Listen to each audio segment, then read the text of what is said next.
Hey, the first draft of your book is supposed to be really messy, right? Well, what if it didn't have to be? This week on the show, I interview published writer and writing coach Megan Maclaine. Megan takes your creativity and combines it with her love of structure and organization to help you create an outline that makes your first draft so much cleaner and saves you tons of time in edits and revisions. And who doesn't want more time in their writing, right?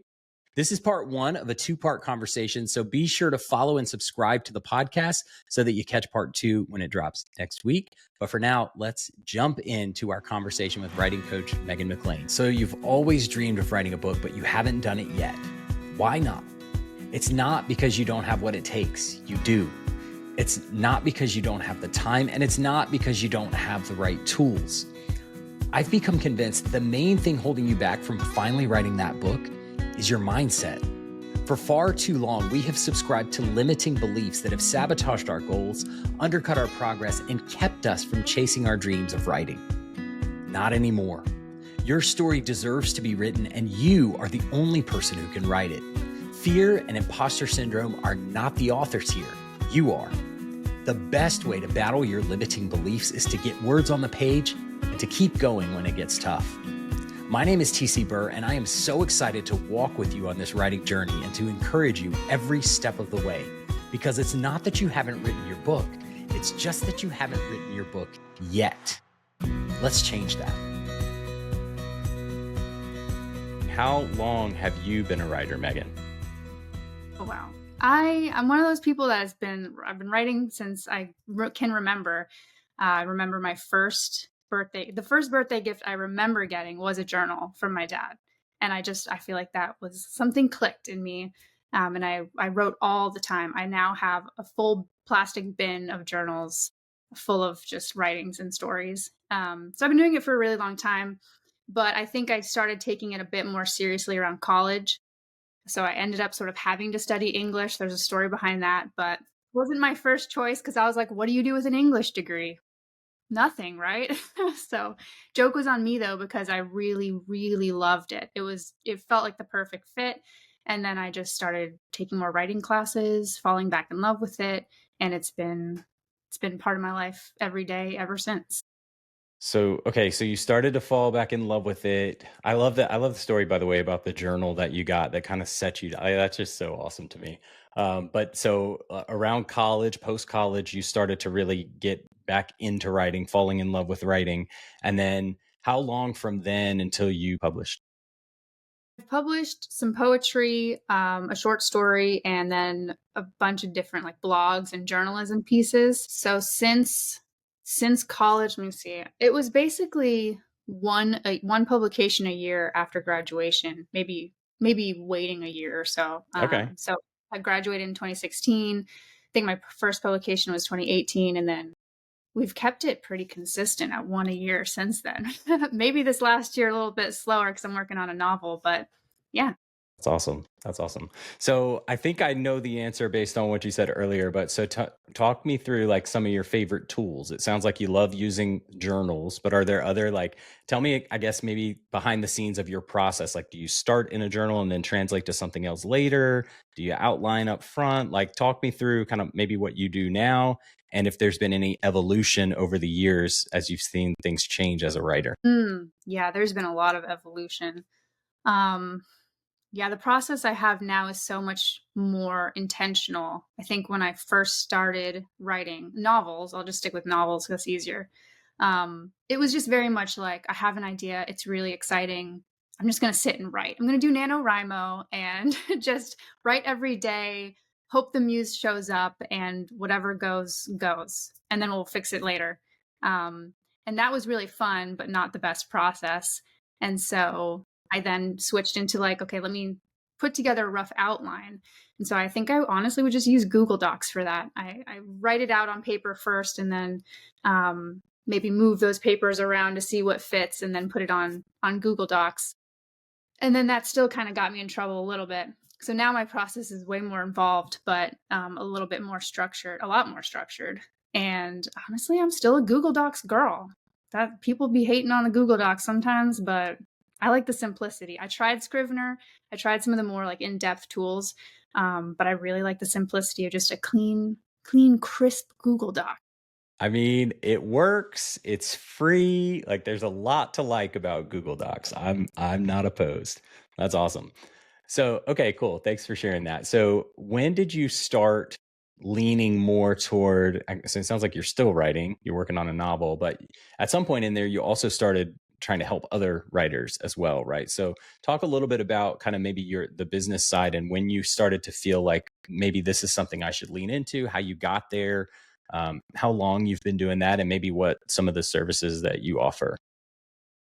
Yeah. I've been doing this now since 2021 is really when I jumped into it more intentionally.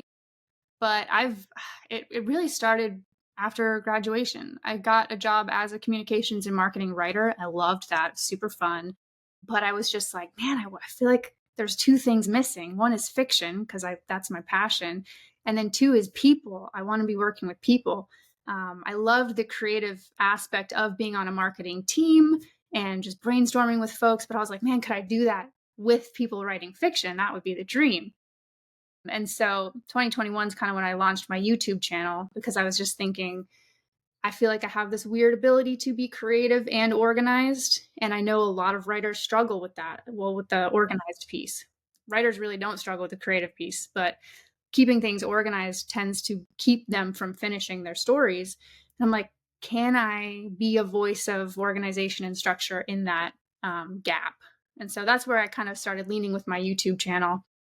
And then over time, over the years, it just sort of got one client here, editing, coaching, all sorts of different things. And I was like, I love this. This is the greatest like thing I could ever do. I want to do more of this. How can I keep this ball rolling and help more people?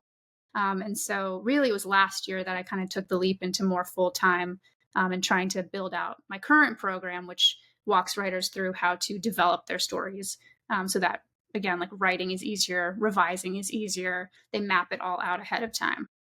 That's awesome. So I will tell you, as a writer myself, I still consider myself a pretty new writer, although I've been doing it for a couple years. So I guess I'm maybe not that new anymore. But I very much like dove in. Like people, the question is always like, are you a plotter, more of a pantser, right? So I like was all in on just like pantsing the whole like 70,000 words of my first draft of my novel. And I even was like evangelical about it, like telling everybody, like, why would you want to be limited to the confines of an outline? Like just go and be free. And it was amazing and it was beautiful and it was, but then I got to the second draft and it was like, oh, I need to I need to tie up a lot of these loose ends. I need to maybe build in some more structure here because this is like beautiful imagery and like these characters are really like deep and awesome, but like how does everything connect? So I'm actually like working through some of that, like retrofitting some of that in. So I totally can appreciate your perspective of having the creativity, yes, but also building in some of that organization and structure on the front end. I think is super super helpful. So that's Yeah, awesome. because I mean, what you will end up doing it at some point, right? You can't just I mean, unless you are gifted by the God. Just writing stream of consciousness and having it turn out really well is pretty impossible in my point of view. But so you do have to add that structure at some point. But for some folks, yeah, I mean, doing it in revisions, they don't. That's fine. For other folks, they're like, this is really discouraging, and I want to throw everything in the trash. So it's kind of like, where do we find that balance so that it's not, it's not, it doesn't impede you actually getting to the place where you feel like your novel is done and ready to send out. Yeah. Got it. Got it. Cool. Also, congrats on finishing your 70,000 words. I mean, that's crazy. Thank you. It's awesome. Yeah, it was a huge milestone, and it was funny because in my journey, like I'm in my 40s, and I went years and years and years wanting to write and not writing, just because I didn't think that I could. I didn't think that like somebody like me could ever go and write a book, and I had like a pretty big mindset shift and decided like just almost like on a whim, like I'm just gonna do it, and so at first it was like, all right, cool. I did 1,000 words. Awesome. What next? And then I just did that like every day for months and then ended up with, a something I'm pretty proud of, even though it still needs a lot of work. So yeah, thanks for saying that. That's so cool. I Yeah, love that. thank you. So, one of the things that I've talked with a lot of authors on my podcast. Some of them are, at different points in their journey. Some of them are, published several books. Some of them are kind of in the drafting stage, the editing stage, the querying stage, right? Um, but one thing that I found to be pretty consistent over all the people that I've talked to, I asked them about what are some of the big challenges that you've had to face. And some of them for sure have mentioned kind of these structural elements or craft writing, things about the craft of writing. But many of almost all of them have said something that had to do with imposter syndrome, fear of failure, just like not thinking their work is good enough. So I'm curious, for two-part question. First, for you as a writer, is that something you've had to navigate? And I wonder if you could talk a little bit about your journey there. And then also, maybe what advice would you give to somebody? And think maybe somebody who's kind of just at the early stages, who's really struggling and thinks, man, I don't know if I'm ever going to be able to do this. Mm, yeah. Oh my gosh. Imposter syndrome. It never goes away. Mm. Yeah. I mean, absolutely. I've faced those challenges. I remember in my first job as a writer, it's not fiction, but I remember I wrote some kind of communication thing for our internal audience and whatnot. And I got feedback on it and I like started crying. I just felt so bad, like I'd done it wrong, and it was so personal to me. This was my first big project, and I remember being like super embarrassed that I even had that reaction. And thankfully, my boss was really gracious and understanding. But I think it was a good lesson for me of like words are so personal. The words we write are so, especially when we call ourselves a writer, we really identify with that. And so our words really mean something to us. And it is so vulnerable to share that with someone, even if it's our job, especially when we're going to get feedback, which is really what you're going to do, what you're going to get anytime you submit work. So I think that taught me, one, it's okay to feel like you feel that close to your writing and that vulnerable sharing it. But two, the only way to grow is to get feedback and is to not hide from that vulnerability, but like step into it, which is really uncomfortable and not fun. But it gets easier over time. So I find a lot of times with writers who are kind of in the grips of fear of failure, fear of not being good enough, they actually let that hold them back from improving because they don't step into that and say, okay, I need feedback on this. Is this any good? And Mm, we remain in that place where it is so personal that it's very difficult to receive feedback.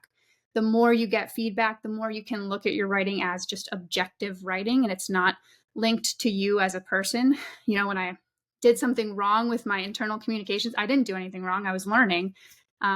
But it wasn't a reflection of me. It was just a piece of writing that can be tweaked. So I think when writers can separate themselves a little bit more for the sake of learning, that really makes it a lot better. But it's easier said than done. You really have to get over those hurdles of vulnerability early on, I think. yeah. No, that's great. But even as you're saying that, I'm thinking like, yeah, but that is hard to do though, because as an artist, as someone who creates, art or books or anything, like you put so much of yourself into that thing, right? So then when people are critical of it or have, offer feedback, then it's like almost like, man, or like it's hard to separate out like, okay, this is actually part of the process. It's making me better. This is not a critique of me as a person. It's just this is a necessary part of growth, I think. So yeah, that's super helpful. Um, Yeah, and I mean, you have to question the source as well, right? that's So right. if it's some, Joe Schmo on the internet who reads your poem and says this is trash, it's like, okay, well, I don't know you, Joe Schmo, and do you know anything about poetry? I have no idea. That's right. But if it's, somebody who's more experienced, somebody who you respect and you've read their writing, you like their stuff, then yeah, I think you want to be, I guess, judicial about what feedback you take in. But I think letting fear keep you from any feedback that's where you kind of have to question, okay, am I inhibiting my own growth here? Sure. Yeah, that's great. Yeah, well, so you kind of touched on this a little bit about who's kind of in your circle, who's allowed to give feedback. So one of the things that I think has been really critical in my journey, and I know a lot of the folks I've talked to, they've said like having in a good community around you, having people who can encourage you and hold you accountable, and that sort of thing is super important. So I'm curious if you could talk a little bit about the role that that's played in your work, and has that been something that's been critical for you as well? Percent. Yeah, I tout to all my writers, I'm like, community is so undervalued because especially for writing, because it's like you just kind of do it in your room by yourself and it feels like a very solitary activity. But so many incredible writers have written with other people. I think about, the group in the 20s who would meet in Paris and, Hemingway and Fitzgerald and all of them, they wrote together. Even Tolkien and C.S. Lewis, like they'd meet at a pub and talk about their stories. And that's the longer I work with writers and have them in a group myself, the more I see the benefits of that because you just have more brains in your brainstorm. And so whenever you're stuck, there's a bunch of other perspectives who can weigh in and say, "What about this? What about this?" And they're not judging the ideas the way you might be judging your own idea. Um, so for me personally, yeah, I've always tried to be part of either a group at my library or an online class or something like that where there's accountability. People expect you to show up.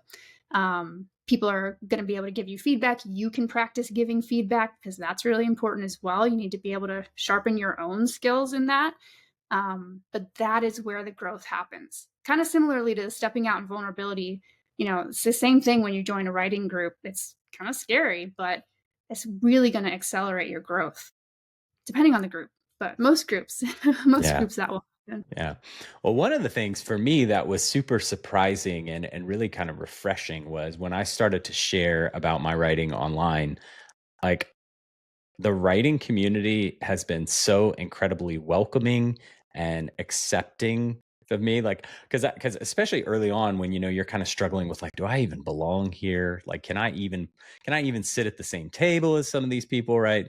And I've just found, like, to a person, every single person that I've connected with, even strangers, have been so encouraging and just like affirming of like, hey, this is awesome, keep going, like, we'll love what you're doing. And so I've kind of tried to take that and pass it on. Like, every chance I get, I want to go. If I see someone say, "Hey, I'm up to 10,000 words on my draft," like, I don't have to know this person. I'm going to go comment on their post and say that's awesome, right? Because I just think that's such a huge part of it. And I've been really encouraged, and helped by the fact that, like, it seems like just open arms. Like, everyone's all in on cheering each other on, and like there's not this competitive vibe like maybe I was expecting. So I don't know. Has that been your experience too? That's awesome. Yeah, I feel like we kind of bond over the mutual hardship of writing a Yes. novel. We all know this is not a small, easy, simple endeavor. And so to see other people doing it, it's like it is encouraging. It's also sort of like, okay, they're doing it, so I need to go do it. I want to be, I want to write my 10,000 words too. And yeah, no, I think I've found that I've been on the Instagram and YouTube writing communities for a while, and it is very, very encouraging. And I find when people write together, there is kind of that momentum that builds when we know we're not in this alone because it is very difficult to do. So Yeah, for sure. Well, so you talked about Joe Schmo coming and commenting on or giving you feedback on your writing. And you just talked about the encouragement of the online community. But so I'm curious, on the other side of that, have you ever had to deal with any haters or like people coming on your content to just be negative? And like, if so, how do you navigate that? I feel like I've been pretty fortunate in that I don't get a lot of the Joe Schmoes on my content, but I know they're out there. I'm trying to think. It's usually more about ideas or business than it is like my personal writing. So I'm trying to think if I've ever had an example of that. I think I've been in online classes where maybe, you have to give feedback to like five people before you can get feedback on your stuff. And so people are kind of rushing or just commenting things, but you don't have a relationship with a person. They don't know your entire story of what you're trying to do with it. And so if they're like, wow, this really just didn't do anything for me, you have to take that with a grain of salt of like, okay, well, first of all, that's not very clear feedback. What didn't work for you? Why didn't it work? But second of all, yeah, I think it's important to just keep in mind, is this person actually giving you feedback that is constructive and helpful? Or maybe is it something where they just didn't like it and they don't, they're in a bad mood and that's what they're writing, Mhm. So, trying to think of an example from kind of my Instagram life, but that usually tends to be more debating about ideas or things like that. Yeah. Got it. Yeah. Sometimes people just have bad days and you just have to give them a pass, I guess. Well, so Megan, I the way that I connected to you and found your stuff, I don't know how the algorithm pushed your content to me. It was around Christmas time, and I saw this video pop up about I think it was about Home Alone or the Santa Claus, one of those. So, which by the way, two of my favorite movies as a kid, and I love the way that you kind of go through those and pull out like, okay, here's this character development thing that's happening, or here's this plot point, and you can see how it's built. Like that was really interesting because as a kid and even as an adult, like a lot of times I watch movies, and before I was a writer for sure, I just watched the movie and thought, oh, this is a good movie or it's not. But like to see these story themes kind of weaved in and out is awesome. But a question related to that: had you really never seen Home Alone until like we were watching it live on YouTube? Hey, thanks so much for listening. Remember, this was part 1 of 2 of my interview with writing coach Megan Maclaine. So follow and subscribe to the podcast so that you catch part 2 when it drops next week. And by the way, if you enjoyed the show, I hope you'll consider writing a review on Apple Podcasts or following and sharing the show with someone you know. Getting the word out on great stories like this and great interviews like this is super important, and I need your help. So thank you. If you enjoyed it, I hope you will rate and review and share it with a friend. Also, if you want more writing encouragement and inspiration, I've created a ton of free content on my website, tcburr.com. I hope you'll check it out. I've got resources for mindset, for writing. I've got a blog out there, as well as a full archive of old podcast episodes. So go check that out. You can find all the links at tcburr.com. And until next time, keep writing, and I'll talk to you soon. Later.